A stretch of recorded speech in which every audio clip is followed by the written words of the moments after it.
పయ్యావుల కేశవ్ గారు మొన్న వారు ప్రవేశపెట్టిన బడ్జెట్ 5 కోట్ల పైగా ప్రజల అవసరాలని, ఆకాంక్షల్ని, ఆశల్ని గుర్తించింది. వాటి సాధనకై చాలా బలమైన అడుగులు వేసింది.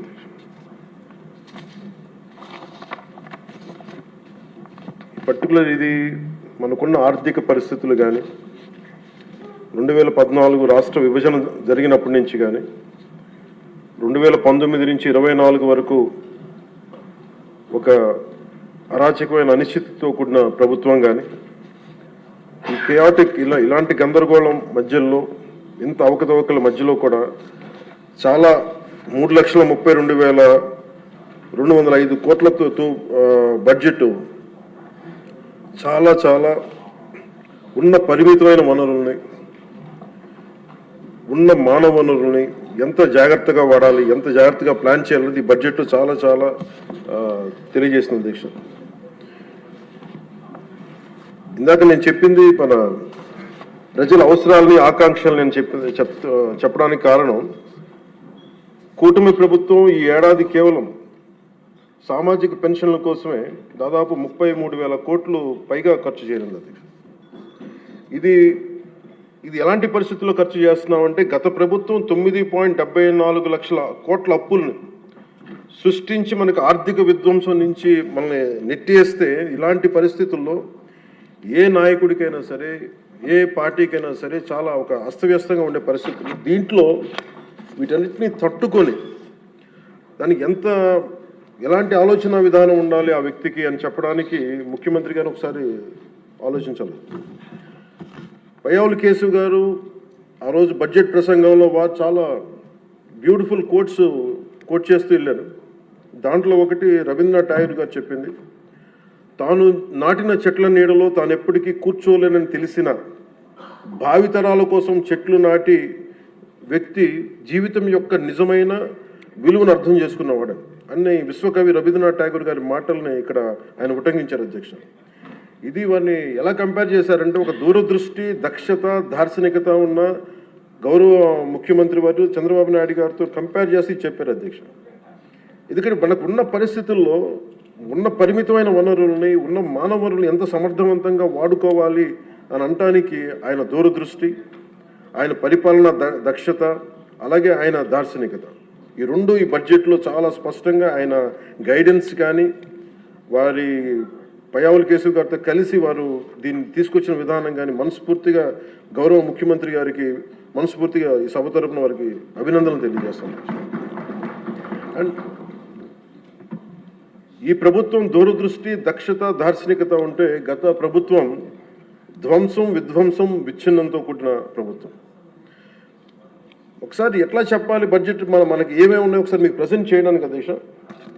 మనకు వాళ్ళు వదిలేసి వెళ్ళింది 9.74 లక్షల కోట్ల అప్పులు అధ్యక్ష. ఈ కూటమి ప్రభుత్వం 20 నెలల పాలన సాధించింది ఏంటని చెప్పడానికి ఉదాహరణకి అంటే ఎలా ఉన్నారంటే వీళ్ళు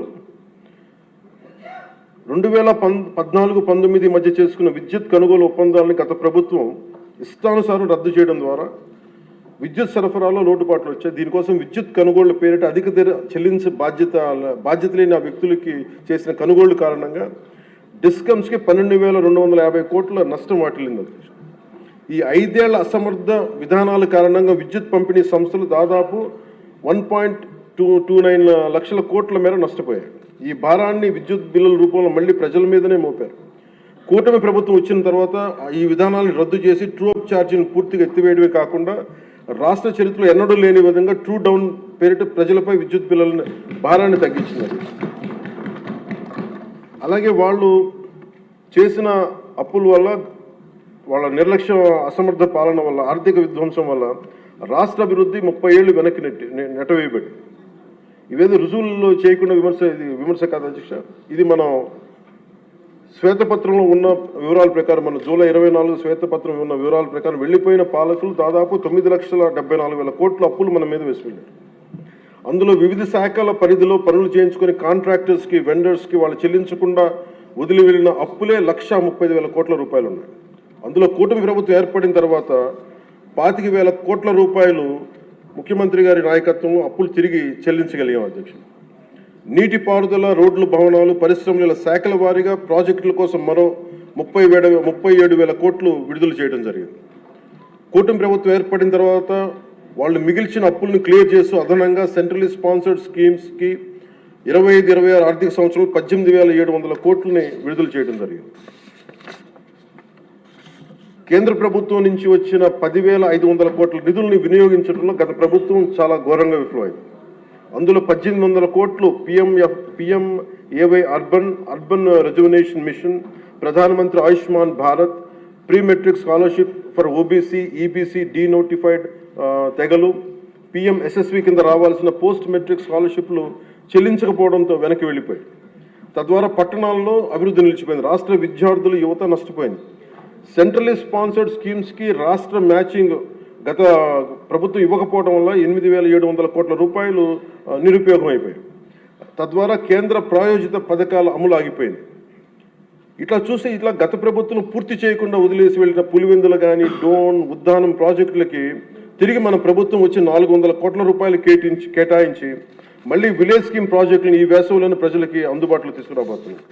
మరో 7,910 కోట్ల రూపాయలతో 5 జిల్లాల పరిధిలో మెగా వాటర్ గ్రిడ్ ప్రాజెక్ట్స్ని ప్రారంభించాం. 2027 చివరి నాటికి మొత్తం ప్రాజెక్టులు పూర్తి చేయబోతున్నాం అధ్యక్ష. కూటమి ప్రభుత్వంలో అధికారంలోకి వచ్చిన తర్వాత జల్ జీవన్ మిషన్కి చాలా బలమైన పునరుత్తేజం తెచ్చాం. అలాగే విద్యాశాఖలో కూడా సహచర మంత్రి వైద్యుడు సోదరుడు నారా లోకేష్ గారి నాయకత్వంలో కూడా చాలా రెవల్యూషన్ చేంజ్ చేసి వచ్చినాయి. తల్లికి వందనం, మెగా పేరెంట్స్ టీచర్ మీటింగ్ వంటి ఈ వినూత్న కార్యక్రమాలను అమలు చేయడం, మెగా డిఎస్సి ద్వారా 16,000 మందికి ఉపాధ్యాయ నియామకాలు చేపట్టడం, ఇవన్నీ వారికి మనస్ఫూర్తిగా అభినందనలు తెలియజేస్తాను. మీ దృష్టికి ముఖ్యంగా జల్ జీవన్ మిషన్ ప్రజలకి తీసుకురావడానికి సభకు కూడా దేశంలో ఉన్న ప్రతి మనిషికి శుద్ధమైన, స్వచ్ఛమైన తాగునీరు అందించాలని గౌరవ ప్రధానమంత్రి శ్రీ నరేంద్ర మోదీ గారి సంకల్పం తీసుకొచ్చిన ఆయన ద్వారా వచ్చిన జల్ జీవన్ మిషన్ సైతం గత పాలకులు నిర్వీర్యం చేశారు. ఒకసారి రివ్యూస్ చేస్తామంటే 2019-24 మధ్య ఈ పథకం కింద కేంద్ర ప్రభుత్వం 27,000 కోట్లు కేటాయిస్తే కేవలం వాళ్ళు 4,000 కోట్లు మాత్రమే ఖర్చు చేశారు. అందులో కేంద్రం ఇచ్చిన గ్రాంట్ దాదాపు 2,000 కోట్ల రూపాయలు ఉంది. మనం అధికారంలో ఎన్డీఏ ప్రభుత్వం ముఖ్యమంత్రి గారి ఆధ్వర్యంలో అధికారం వచ్చిన తర్వాత గత ప్రభుత్వంలో ఇందాక చెప్పినట్టుగా పులివెందుల, డోన్, ఉద్దానం తాగునీటి ప్రాజెక్టులని ఈ వేసవిలోపే పూర్తి చేయబోతున్నాం. అలాగే మనకి 7,910 కోట్ల రూపాయలతో 5 జిల్లాల పరిధిలో చేపట్టిన మెగా వాటర్ గ్రిడ్ ప్రాజెక్టులు పనులు పురోగతిలో ఉన్నాయి. అలాగే 9,500 కోట్ల రూపాయలతో ఇంకొక 7 మల్టీ విలేజ్ స్కీమ్స్ని ప్రణాళికలు రూపొందిస్తున్నాం అధ్యక్ష. దాదాపు మనకున్నాయి 48,369 హ్యాబిటేషన్స్. దీంట్లో మేము నిన్న మొన్న ఈ మధ్యన రివ్యూ చేస్తూ ఒకటే మేము అడిగింది ఏంటంటే, గౌరవ ముఖ్యమంత్రి గారితో మాట్లాడుతూ మనకున్న మల్టీ విలేజ్ స్కీమ్స్ కాకుండా మనకి సింగిల్ విలేజ్ స్కీమ్స్ కూడా మనం ఏదైనా చేయాలని మాట్లాడితే ముందస్తుగా ఒక 3,000 బాగా గొంతెండిన గ్రామాలను గుర్తించాం అధ్యక్ష. వాటికి మేము ఉన్న దాంట్లో వాటర్ షెడ్ మేనేజ్మెంట్ కానీ, లేదంటే ఉన్న ఇంటర్నల్ పైప్ లైన్స్ కానీ ఇవన్నీ చేయడానికి ప్రణాళికలు సిద్ధం చేస్తున్నాం. ఈ ప్రభుత్వం కోరిక ఒకటే, ఎన్డీఏ ప్రభుత్వం కోరిక ఒకటే, స్వచ్ఛమైన, శుద్ధమైన నీరు అందించాలి. దీనికి మేము ఈ సభ సమక్షంలో మాటిస్తున్నాం అధ్యక్ష. ప్రతి గ్రామానికి దీనికి నీళ్లు అందిస్తాం. దీనికి ఇది ఈ 48,369 ఈ గ్రామాల్లో ముందస్తుగా ఈ 15 ఈ మల్టీ విలేజ్ స్కీమ్స్ కాకుండా ఇంకొక 3,000 గ్రామాలకి నీరు అందించాలని చెప్పి ఒక బలమైన సంకల్పంతో ముందుకెళ్తా ఉన్నాం.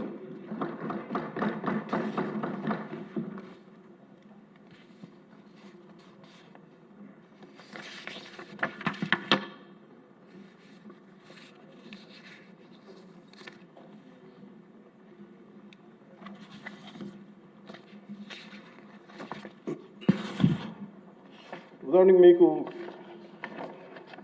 నరేగా కంపారిజన్ మీకు చెప్తాను అధ్యక్ష. అది మన ప్రభుత్వానికి వాళ్ళ ప్రభుత్వానికి తేడా.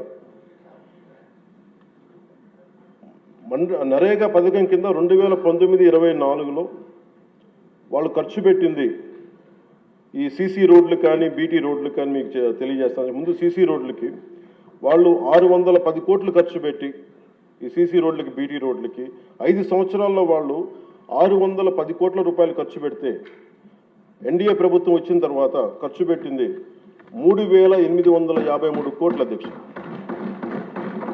అలాగే సీసీ రోడ్లు వాళ్ళు 854 కిలోమీటర్లు వాళ్ళు 5 సంవత్సరాల్లో పెడితే మనం వచ్చింది మనం ఊరి లోపల ఉండే రోడ్లకి వాళ్ళు 884 కిలోమీటర్లు 5 సంవత్సరాలు వేస్తే మనం వచ్చి 6000 కిలోమీటర్లు వేసాం అధ్యక్ష. అలాగే బీటీ రోడ్లు 5 సంవత్సరాల్లో వాళ్ళు 239 కిలోమీటర్లు వేస్తే మనం 1331 కిలోమీటర్లు వేసాం అధ్యక్ష.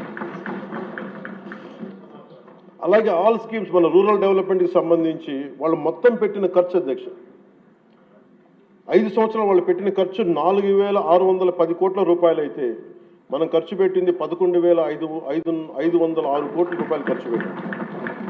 సీసీబీటీ రోడ్లు అన్నీ కలిపి 8100 కిలోమీటర్లు వాళ్ళు 5 సంవత్సరాలు వేస్తే మనం ఇంకా 2 సంవత్సరాలు పూర్తి కాకుండానే 17,551 కిలోమీటర్ల రోడ్లని ఈరోజు మనం పూర్తి చేయడం అలాగే పర్మిషన్స్ ఇవ్వడం జరిగింది. ఇది మీకు ఎందుకు చెప్తున్నానంటే అధ్యక్ష, మనం నిజంగా కనుక చెయ్యాలి ప్రజలకి అనుకున్నప్పుడు గౌరవ ముఖ్యమంత్రి గారి ఆధ్వర్యంలో చాలా అద్భుతంగా రకరకాల దారులు వెతికాం. మనకి అప్పులు మిగిలిపోయినాయి, కష్టాల్లో ఉన్నాం, ఉన్న ఒక 100 కోట్లు ఎలా సర్దాలి, దేనికి ప్రయారిటైజ్ చేయాలని చెప్పి ఇది మా చిత్తశుద్ధి అంతా ఏంటంటే లాస్ట్ మైల్ జనానికి ఎలా అందించాలి అన్న ఒక తపనే ఈ రోజున మనం ఇంత బలంగా ముందుకు తీసుకెళ్తాం అధ్యక్ష. అలాగే గ్రోత్ రేట్ ఆఫ్ ఆంధ్రప్రదేశ్ 2014-19 వచ్చినప్పుడు మనకి విడిపోయినా కానీ 13.50% మనకు ఉన్నప్పుడు అదే 19-24 వచ్చేటప్పటికి 10.5% పడిపోయింది. కానీ మనకి 9 లక్షల పైచులకు అప్పు ఉండి మనకి పోలవరం లాంటి ప్రాజెక్ట్ని నిర్వీర్యం చేసి అమరావతిని కట్టకపోయినా కానీ స్టిల్ మనకి ఇన్ని దెబ్బలతో పాటు మన ఎదురు దెబ్బలు తింటూ కూడా గౌరవ ముఖ్యమంత్రి గారి ఆధ్వర్యంలో నాయకత్వంలో రాష్ట్ర ప్రభుత్వం 24-25 సంవత్సరానికి కానీ 11.75 ఆర్థిక అభివృద్ధిని చూపించిందంటే ఇది ఎంత బలమైన దార్శనికతతో కూడిన ఈ లీడర్షిప్ ఉందో మనకి తెలియజేస్తూ ఉన్నది. సో మనస్ఫూర్తిగా ఇది నేను గౌరవ ముఖ్యమంత్రి గారికి నేను ధన్యవాదాలు తెలియజేసుకున్నాను. అలాగే క్యాపిటల్ ఇన్వెస్ట్మెంట్ ఇన్ఫ్రాస్ట్రక్చర్ డెవలప్మెంట్కి 2019-24కి మనకి వాళ్ళకి 16,000 కోట్లు వస్తాయి. ఈ ప్రభుత్వం రాగానే 24-25కి 32,712 కోట్ల రూపాయలు ఇన్ఫ్రాస్ట్రక్చర్ డెవలప్మెంట్ కానీ క్యాపిటల్ ఇన్వెస్ట్మెంట్ కానీ పెట్టింది. అలాగే 25-26కి 53,915 కోట్ల రూపాయలు ఇవ్వడం మనకి కేటాయించడం జరిగింది. ఇది చాలా బలమైన మనకి ఆశయాలను ముందుకు తీసుకెళ్తా ఉంది అధ్యక్ష.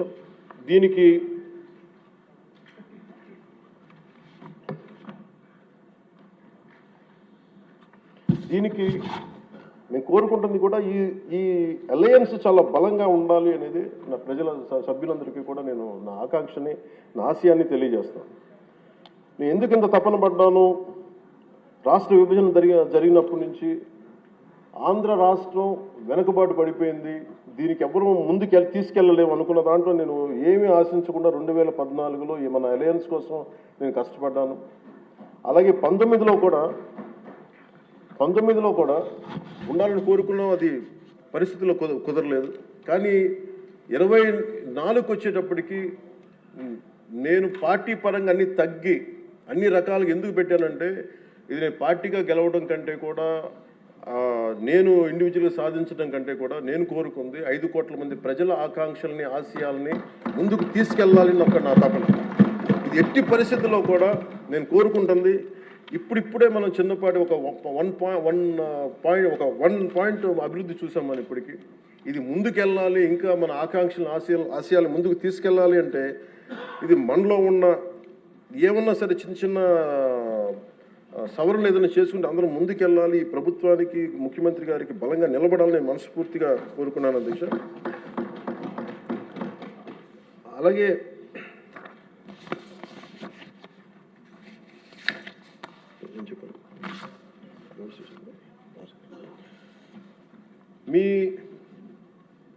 మీ దృష్టికి ఒక కీలకమైన విషయం తీసుకురావాలి అధ్యక్ష. మన దేశంలో 140 కోట్ల ప్రజల భవిష్యత్తు నిర్ణయించే విధంగా భారత రాజ్యాంగాన్ని అమలు చేయడానికి మరి ప్రజాస్వామ్యాన్ని పరిరక్షించడానికి రాజ్యాంగ నిర్మాతలు 3 ప్రధాన వ్యవస్థలను ఏర్పాటు చేశారు. వన్ ఇస్ శాసనసభ వ్యవస్థ, లెజిస్లేటివ్, ఎగ్జిక్యూటివ్ అండ్ జ్యుడిషియల్. ఈ 3 వ్యవస్థలు పరస్పర సమన్వయంతో ఎలాంటి ఆటంకాలు లేకుండా సమర్థవంతంగా పనిచేసినప్పుడే ప్రజాస్వామ్యం బలంగా నిలబడుతుంది. వీటిలో ఏ ఒక్క వ్యవస్థలోనైనా లోపాలు ఏర్పడితే ప్రజాస్వామ్య వ్యవస్థపై ప్రభావం చూపడం కాకుండా ప్రజలకి న్యాయం మరియు సేవలు చేయడంలో ఇబ్బందులు పెడతాం. ఇది ఎందుకు ప్రస్తావించానంటే అధ్యక్ష, ఈ మధ్య నేను మన గవర్నర్ గారిని కలవడం జరిగింది, అబ్దుల్ నజీర్ గారిని. జరుగుతున్నప్పుడు ఆయన నా దృష్టికి తీసుకొచ్చింది, ఈ national grid judicial data grid ప్రకారం దాదాపు 1,11,59,767 సివిల్ కేసులు, మరి 3,80,60,784 క్రిమినల్ కేసులు ప్రస్తుతం దేశవ్యాప్తంగా పెండింగ్లో ఉన్నాయి. ఇన్ని జరుగుతూ ఉంటే మీరు యాజ్ ఒక పొలిటికల్ మీరు లెజిస్లేటివ్ పవర్ ఉన్న మీరు ఏదైనా మీరు కూర్చోబెట్టి ఒకసారి మీ సభ్యుల దృష్టికి తీసుకెళ్ళి దీన్ని ఎలా తగ్గించగలం, ఈ లిటిగేషన్ ఎలా తగ్గించగలం మీరు కూర్చోబెట్టి ఒకసారి ఎలా ఫెసిలిటేట్ చేయగలరు ఒకసారి మీ సభ దృష్టిలో మీరు మాట్లాడడం చెప్తే నేను ఇది నాకు నిజం చాలా వాస్తవం అనిపించింది. ఎందుకంటే మన దగ్గర ఉన్న కోర్టుల సంఖ్యకి ఇక్కడ ఉన్న మౌలిక సదుపాయాలకి రోజువారీగా నమోదవుతున్న కేసుల సంఖ్యకి మధ్య చాలా స్పష్టమైన అసమతుల్యత ఉంది అధ్యక్ష, ఇంబ్యాలెన్స్ ఉంది. ఈ పరిస్థితుల్లో ఈ కేసులని పరిష్కారం కావడానికి ఎన్ని దశాబ్దాలు పడుతుందో కూడా చెప్పడం చాలా చాలా కష్టం. అందుకని ముఖ్యంగా మీరు కోర్టుల పరిస్థితిని చూస్తే కనీసం మౌలిక సదుపాయాలు కూడా అందుబాటులో లేని పరిస్థితి కనిపిస్తూ ఉంది. ముఖ్యంగా మహిళా అడ్వకేట్ల కోసం టాయిలెట్స్ కానీ సదుపాయాలు కానీ చాలా చోట్ల లేవు, కనీసం వాళ్ళ విశ్రాంతి గదులు కానీ. రోజుకి వేలాది మంది కోర్టులకు వచ్చి వెళ్తూ ఉంటారు, వాళ్ళకి తగిన మౌలిక సదుపాయాలు కల్పించడం కూడా చాలా చాలా అవసరం. అందుకే బడ్జెట్లో న్యాయశాఖకు తగిన నిధులను కేటాయించే బాధ్యత లెజిస్లేటివ్ వ్యవస్థ పైన ఉందని నేను మనస్ఫూర్తిగా భావిస్తాను.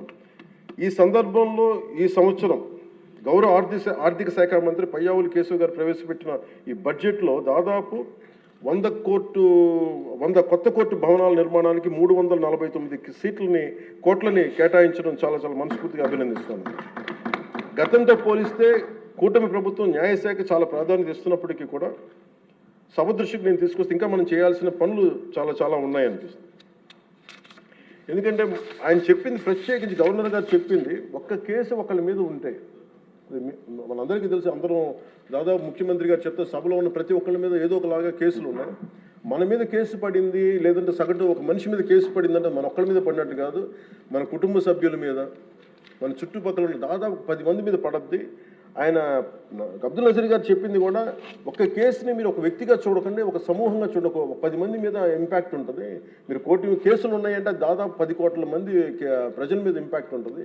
అందుకని దాని మీద మీరు లిటిగేషన్కి మీరు ఆల్టర్నేటివ్ డిస్ప్యూట్ రిజల్యూషన్ మీరు పెంచే దిశగా మీరు ప్రభుత్వం ఆలోచిస్తే చాలా మంచిది అనేది వారు సూచనప్రాయంగా తెలియజేశారు అధ్యక్ష.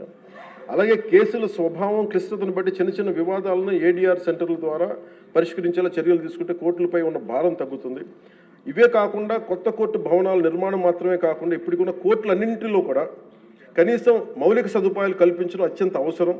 ముఖ్యంగా టాయిలెట్స్ కానీ, తాగునీటి సదుపాయాలు కానీ, కంప్యూటర్స్ కానీ, సర్వర్స్ కానీ, నెట్వర్కింగ్ వ్యవస్థలు, డిజిటల్ రికార్డ్ మేనేజ్మెంట్ వంటి ఐటీ మౌలిక సదుపాయాలని అభివృద్ధి చేయాలి. అలాగే కోర్టులు మరియు జైళ్ల మధ్య వీడియో కాన్ఫరెన్సింగ్ వ్యవస్థలను విస్తరించడం, ఆటోమేటెడ్ కేసు నిర్వహణ వ్యవస్థలు అమలు చేయడం వంటి సాంకేతిక పరిజ్ఞానాలను ఉపయోగించుకోవడం ద్వారా విచారణ వేగాన్ని పెంచి ఖర్చును కూడా తగ్గించవచ్చు. సో అధ్యక్ష, ఈ అంశంపై గౌరవ ముఖ్యమంత్రి శ్రీ నారా చంద్రబాబు నాయుడు గారి నాయకత్వంలోని కూటమి ప్రభుత్వం సమగ్రమైన ఒక చర్చ జరపాలని, అవసరమైతే గౌరవ గవర్నర్ మరియు సుప్రీంకోర్టు మాజీ న్యాయమూర్తులు అయిన జస్టిస్ అబ్దుల్ నజీర్ గారి విలువైన సూచనలు కూడా తీసుకుని ముందుకు సాగితే మరింత మెరుగైన ఫలితాలు సాధించవచ్చని సభ దృష్టికి నేను తీసుకొస్తాను. అలాగే నేను ఈ మన పంచాయతీరాజ్ నిధులు కానీ మనం ఎలా ఖర్చు పెట్టాం, ఏం ఖర్చు పెట్టాం అత్యంత పారదర్శకతతోటి 175 ఎమ్మెల్యేస్కి సంబంధించి ప్రతి ఒక్కరు, ఉదాహరణకి ఇది పయ్యావుల కేశవ్ గారి ఉరవకొండ నియోజకవర్గానికి సంబంధించి ప్రతి ఒక్క ఎమ్మెల్యే గారికి, గౌరవ శాసనసభ్యులకి ఎంతెంత ఇచ్చాం, ఎంత నిధులు ఇచ్చాం అనేది మీరు ప్రతి ఒక్కరికి వారికి ఇవ్వడం జరిగింది అధ్యక్షుడు. ఇందులో ఎవరికి కూడా నా దృష్టికి ఏ సమస్య వచ్చినా పంచాయతీరాజ్ శాఖకు సంబంధించి ఏది వచ్చినా కానీ, ఆర్డబ్ల్యూఎస్ కానీ లేదంటే ఫారెస్ట్ డిపార్ట్మెంట్ ఏది వచ్చినా సరే ప్రత్యేకించి ప్రత్యేక శ్రద్ధ పెట్టి ఉన్న పరిమితమైన నిధులనే అందరూ ఒకళ్ళకి ఇవ్వకుండా కూడా పార్షియాలిటీ చూపించకుండా ఉన్నంతలో అందరికీ న్యాయం జరిగేలా మేము చేస్తామని ఇది మీ ద్వారా ప్రతి ఎమ్మెల్యే గారికి ప్రతి గౌరవ శాసనసభ్యులు ప్రతి ఒక్కరికి పంచాయతీరాజ్ శాఖ అందజేస్తున్న అధ్యక్ష. ఇది మీ దృష్టికి తీసుకొస్తా ఉన్నాను. ఇది మీ నియోజకవర్గాల్లో మీకు ఎంత ఖర్చు పెట్టాం ఎలా చెప్పాం మీరు చాలా సగర్వంగా మీరు చెప్పుకునేలా ఉంటుందని తెలియజేసుకున్నాను అధ్యక్ష. ఏమండి థ్యాంక్ యూ.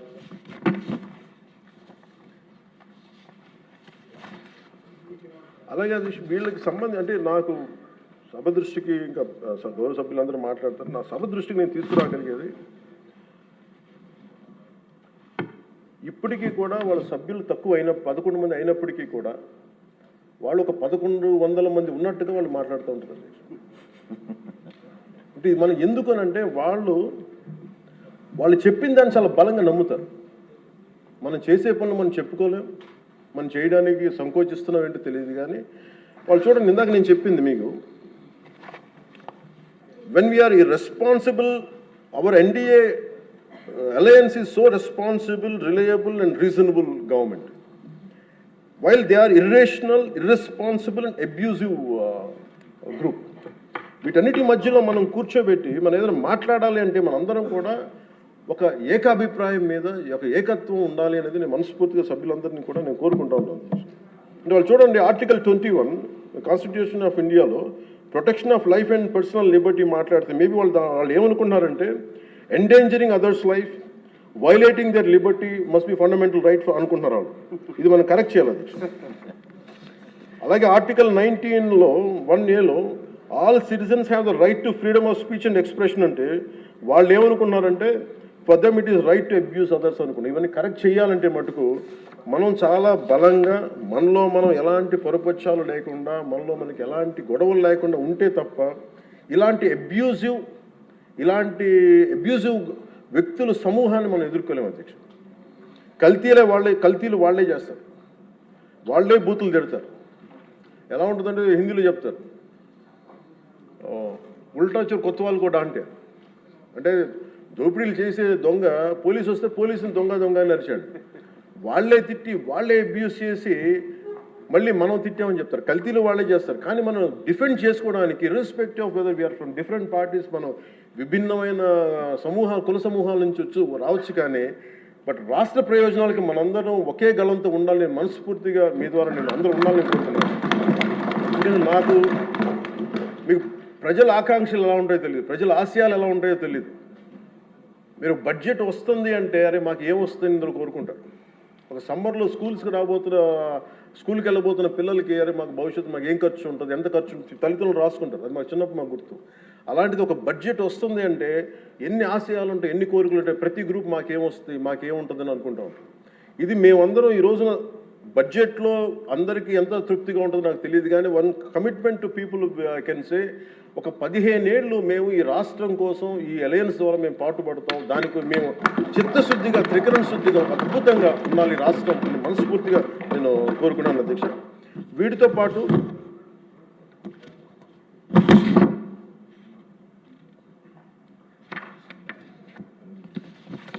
నేను ఒకటి మీ దృష్టికి తీసుకొస్తా ఉన్నాను. బడ్జెట్ లాంటివి అద్భుతంగా చేయడానికి వ్యవసాయానికి సంబంధించి కావచ్చు, లేదంటే అన్ని రంగాలకు సంబంధించి కావచ్చు, పయ్యావుల కేశవ్ గారు ఉన్నారు, అచ్చెన్నాయుడు గారు ఉన్నారు, గౌరవ ముఖ్యమంత్రి గారు ఉన్నారు, అపారమైన అనుభవంతో ఉన్న సభ్యులు ఉన్నారు. ప్రజలు మన నుంచి ఆశిస్తున్న అధ్యక్ష, గొడవలు లేకుండా ఈ అలయన్స్ బలంగా ఉండాలండి.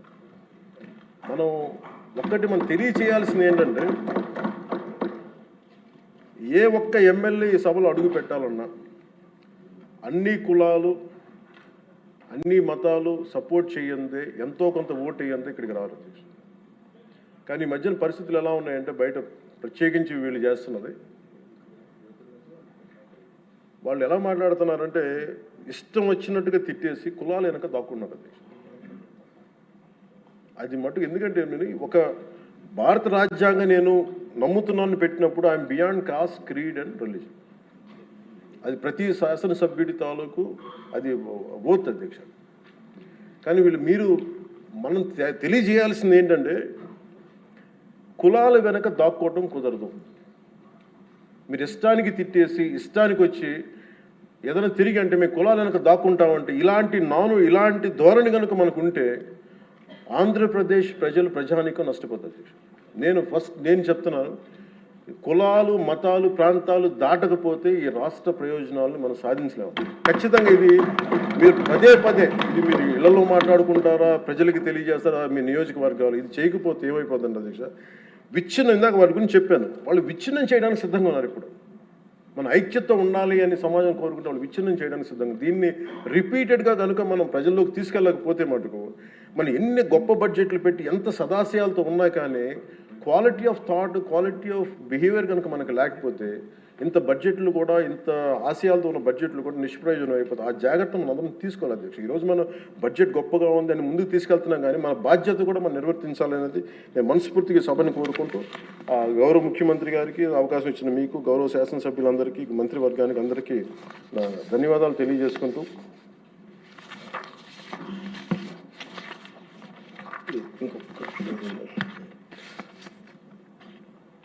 పర్యాటక రంగాన్ని ప్రత్యేకించి దుర్గేష్ గారి ఆధ్వర్యంలో 20,000 కోట్లు పెట్టుబడులు ఆకర్షించాం. తద్వారా 50,000 మందికి ప్రత్యక్షంగా పరోక్షంగా ఉపాధి అవకాశాలు లభించనున్నాయి. అలాగే గౌరవ మన సివిల్ సప్లైస్ ఆహార పౌర సరఫరాల శాఖ బాధ్యతలు నాదెండ్ల మనోహర్ గారు స్వీకరించిన తర్వాత గత ప్రభుత్వంలో హెచ్చుమీరిన రేషన్ మాఫీ ఆగడాలను అడ్డుకట్టు వేయాలని నిర్ణయించుకున్నారు. అన్నం పెట్టే రైతులు గత ప్రభుత్వం మిగిల్చి వెళ్లిన ధాన్యం బకాయిలు 1,674 కోట్లు చెల్లించారు. మన ప్రభుత్వ హయాంలో చేసిన ధాన్యం కొనుగోలుకు 4,80,000 మందికి పైగా రైతులకి 24 గంటల్లో 10,650 కోట్లు వారి ఖాతాల్లో జమ చేశారు. మనస్ఫూర్తిగా ప్రతి వారికి నా ధన్యవాదాలు తెలియజేసుకుంటూ నాకు అవకాశాన్ని ఇచ్చి మీ అందరికీ ధన్యవాదాలు సమర్పిస్తున్నాను. గత 5 సంవత్సరాల కాలంలో వారు గత ప్రభుత్వం చేసింది ఒక రకంగా చెయ్యింది, 20 నెలల కాలంలో ఎన్నో రెట్లు ఎలా అభివృద్ధి చేసింది గణాంకాలతో ప్రతి వారికి అర్థమయ్యేలాగా వివరించినందుకు ప్రత్యేక ధన్యవాదాలు పవన్ కళ్యాణ్ గారు. అలాగే సంఘటితంగా ఉండి ఎలాగ సేవ చేయాలి అనే ఆలోచనాత్మకంగా కూడా సభ్యులకు ప్రజలకు కూడా అర్థమయ్యేలాగా చాలా స్పష్టంగా చెప్పారు. దానికి కూడా మరొక్కసారి పవన్ కళ్యాణ్ గారికి సభ తరఫున నా ధన్యవాదాలు తెలియజేస్తూ ఇప్పుడు కూన రవికుమార్ గారు.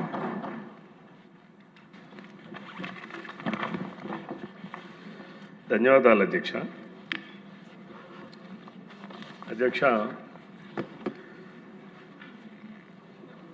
గౌరవ మంత్రి గారు ప్రవేశపెట్టినటువంటి అప్రాప్రియేషన్ బిల్ని సమర్థిస్తున్నాయి. ఈరోజు రాష్ట్రంలో రైతులు, యువత